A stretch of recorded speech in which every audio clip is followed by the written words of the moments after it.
तनाव आज हमारे जीवन शैली का हिस्सा बन गया है।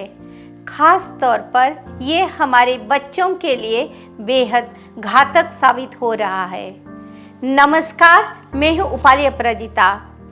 आज के समय में हर कोई तनावपूर्ण जीवन बिता रहा है, जिसके वजह से आए दिन विचित्र घटनाएं हमारे सामने आ रहे हैं।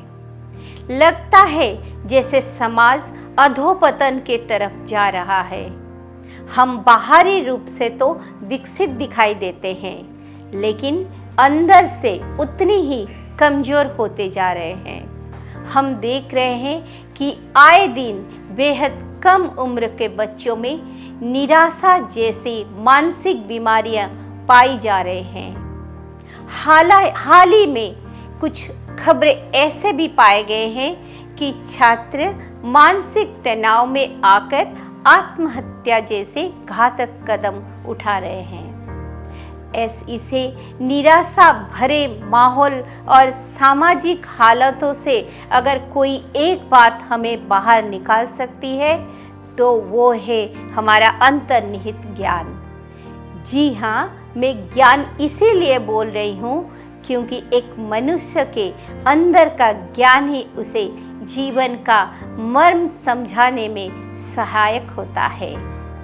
यह ज्ञान पाठ्य पुस्तक से मिला ज्ञान नहीं हो सकता है।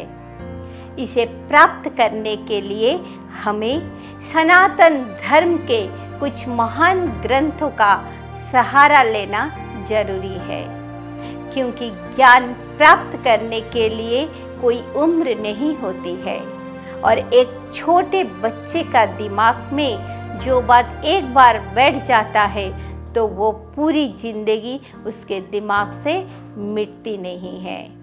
गीता, रामायण और महाभारत जैसे महान ग्रंथों को सरल रूप से अपने बच्चों के पाठ्यक्रम में रखकर उन्हें जीवन के तत्वों के बारे में बाल्यावस्था से ही ज्ञान देना चाहिए। आजकल के बच्चे बहुत अधिक समझदार हैं। मैं मानती हूँ कि विज्ञान, गणित, इतिहास, भूगोल का पाठ्यक्रम में शामिल होना बेहद जरूरी है, लेकिन एक उत्तम व्यक्तित्व के विकास के लिए नैतिक ज्ञान होना भी इतना ही अधिक जरूरी है। बगैर नैतिकता के ये समस्त ज्ञान केवल एक प्राणहीन शरीर जैसा होता है, या फिर यूं कहिए तो हमारा जीवन एक रोबोट जैसा हो जाएगा। साधारणतया धर्म ग्रंथों की नैतिकता की बात करें तो हमें एक भिन्न छवि हमारे दिमाग में आ बैठती है, जो कि आधुनिक जीवन शैली में फिट नहीं होते हैं। लेकिन हम ग्रंथ और शास्त्रों को भिन्न रूप से आकर देकर अगर हमारे बच्चों को सिखाने लगे तो ये आसानी से उन्हें समझ सकते हैं। हम केवल महाभारत या रामायण की बात ना करें, बल्कि महान विद्वानों के द्वारा लिखित उन ग्रंथों के भी जिक्र कर सकते हैं। आदि गुरु शंकराचार्य ने ऐसे कई महान ग्रंथ लिखे हैं, जैसे विवेक चूड़ामणि, सौंदर्य लहरी, शंकर भाष्य। इन किताबों में जीवन का तत्व भरा हुआ है।